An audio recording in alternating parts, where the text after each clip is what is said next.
Morning students, today we will read our third poem, Rain on the Roof, from the book Beehive, written by Coates Kinney. ये जो poem है rain on the roof, ये इसका poet कौन है बच्चे? Coat स्किने है। ये कोट स्किने ने लिखी है। इस पोएम में क्या बताया गया वो हम पढ़ेंगे। इस पोएम में पोइट की अपने घर की छत पर पड़ने वाली बारिश से जो यादें जुड़ी हैं उसके बारे में बताया गया। तो पोइट अपने बेड पर लेटा हुआ है, बाहर बरसात हो रही है, छत पर जो बारिश की बूंदें पड़ रही है उसकी आवाज़ें उसको सुनाई दे रही हैं।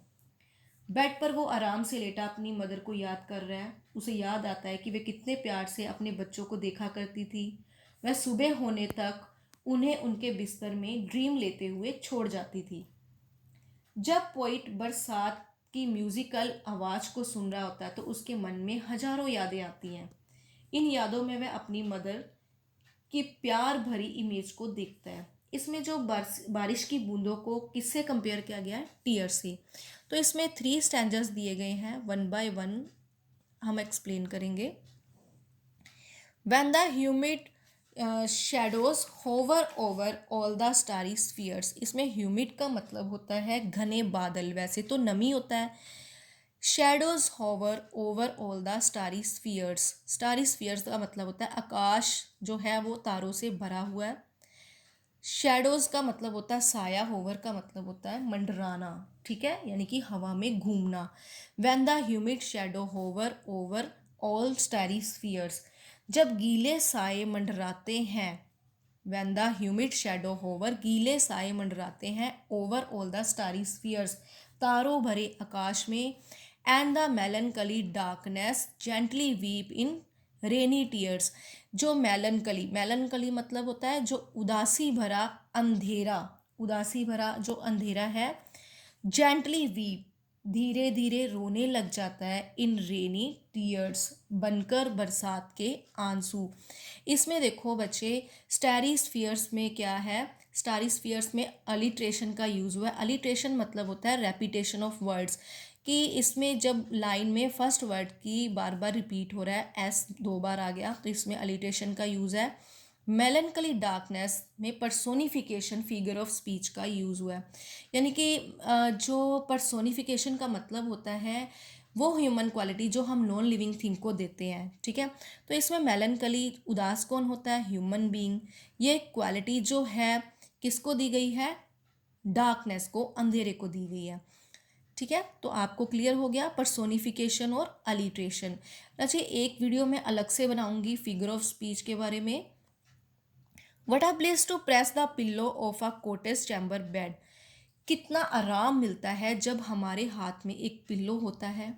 Of a cottage chamber bed, cottage का मतलब होता है हाउस, घर को बोलते हैं चैम्बर रूम, कि जब हम अपने घर पे अपने रूम में बेड के ऊपर लेटे होते हैं पिल्लो के साथ, एंड लाई, लेटे होते हैं, लिसनिंग टू द पैटर, पैटर का मतलब होता है जब बारिश के टपकने की आवाज़ आती है तो हम लेटे हुए आराम से बारिश की बूंदों की आवाज़ को सुनते हैं। Of the soft rain over head, यानी कि जो छत पर गिरती है बारिश की सॉफ्ट बूंदें, उसकी आवाज़ को सुनते हैं तो कितना अच्छा लगता है। आई होप कि आपको फर्स्ट स्टैंजा क्लियर हो गया। Next stanza, every tinkle on the shingles, इसमें क्या कहा गया है? शिंगल्स का मतलब होता है, रजे आपको बताया था कि वुडन टाइल्स को कहा गया है, और टिंकल का मतलब होता है कि बारिश के टपकने की आवाज़।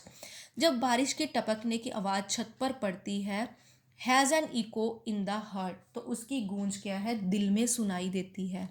And a thousand dreamy fancies, और हजारों जो सपने वाली कल्पनाएं शुरू हो जाती हैं। इनटू बिजी बीइंग स्टार्ट, कैसे शुरू हो जाती हैं? हमारे बिजी बीइंग स्टार्ट मतलब जो हमारा बिजी मन है, ठीक है, जो हमारा व्यस्त मन में उसमें आनी शुरू हो जाती है।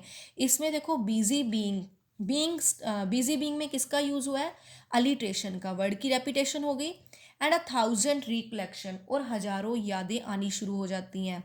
Weave their air thread into woof, और क्या बुनने लग जाती हैं? अपना ताना बाना। एयर थ्रेड मतलब ताना बाना बुनती है कल्पनाओं का। इनटू वूफ, वूफ का मतलब रजे यहाँ पर क्या होता है किसी करघे पर बुने जाने वाले धागों का एक जाल होता है, तो उसका ताना बाना, यानी कि वो इसमें पोइट जो है वो अपनी पास्ट मेमोरी को याद करता है।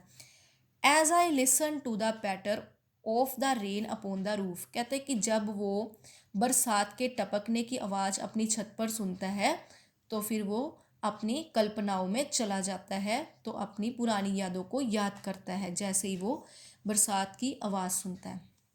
Now in memory comes my mother, तो इसमें क्या क्या है कि अब पोइट को क्या है अपनी मदर की याद आती है जिसकी डेथ हो चुकी है, उसकी यादों में उसकी मदर आती है। As she used in years agone, जैसे कि वो काफ़ी टाइम पहले आती थी, उसको बड़ा प्यार करती थी, उसे देखती थी। To regard the darling dreamers, इसमें जो है डार्लिंग ड्रीमर्स में भी अलिट्रेशन का यूज़ हुआ है, रेपिटेशन हुई है इसमें। तो इसमें क्या क्या है कि उसकी जो मदर आती थी तो अपने प्यारे बच्चों को बहुत ज़्यादा प्यार करती थी। She left them till into dawn, कि जब तक सूरज नहीं निकलता था, सुबह नहीं होती थी, तब तक उसकी मदर क्या करती थी, अब उनके अपने भाई बहनों को, बच्चों को क्या है अपने सपनों के संसार में ही रहने देती थी, कि बच्चे अपने मतलब कि सपनों में रहें, अपनी यादों में रहें, ड्रीम वाले संसार में छोड़कर चली जाती थी। Oh I feel her fond look on me as I list to this refrain, इसमें पोइट क्या बोल रहा है कि वो क्या महसूस करता है, हर फोन्ड लुक ऑन मी, उसकी प्यार भरी नज़र, उसकी मदर की प्यार भरी नज़र को वह महसूस करता है। As I list to this refrain, list का मतलब होता है लिसन करना, which is played upon the shingles by the patter of the rain, इन लाइन्स में क्या कहा गया है, which is played upon the shingles by the patter of rain, जब बारिश की टपकने की आवाज़ क्या है, जब उस छत पर टाइलों की छत पर पड़ती है तो वो क्या है उस म्यूज़िक को सुनता है, उस आवाज़ को सुनता है, तो इससे वो जो है महसूस करता है अपनी मदर को फील करता है कि उसकी मदर की जो प्यार भरी नज़र है उस पर कैसे पड़ती है। तो ये इसमें दिखाया गया कि वो अपनी पास्ट की मेमोरीज़ को कैसे लाता है, अपनी यादों को मतलब कि कैसे वो ताज़ा करता है, सारा कुछ सोच के जब बरसात होती है। तो आई होप स्टूडेंट्स कि आपको ये पोएम क्लियर हुई। Thank you.